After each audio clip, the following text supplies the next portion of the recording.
qalbiga jacayl waad u hogaamin kartaa laakiin jacaylku ma qiidi kartid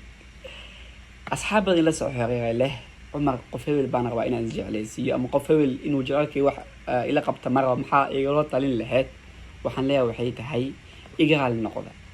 xaqiiqadu waxay tahay qofna kama dhigi kartid inuu ku jeclaado qofka waad bedeli kartaa waxaad u hogaamin kartaa inuu wanaaga arko wix la mid ah laakiin jacaylna ku ridid taas macquul ma jacaylka wuxuu leeyahay dareemooyin jacaylku wuxuu leeyahay soo jiidashaas oo dhan waxay ka imaadaa qofka gudihiisa qalbiga ma wax adiga ka imaanaya qofkan adis cundan dhami uu ka dhaminay ma ahan ma saas ma jacaylka sidaas awgeed waxaan leeyahay waxay tahay badanaa inta aniga arkay dadka raba inay qofka jacaylku awran badanaa waxa arkay hal san laba san isku daya kadib qalbjab iyo dhibaato kala kulmaa iska dhaafa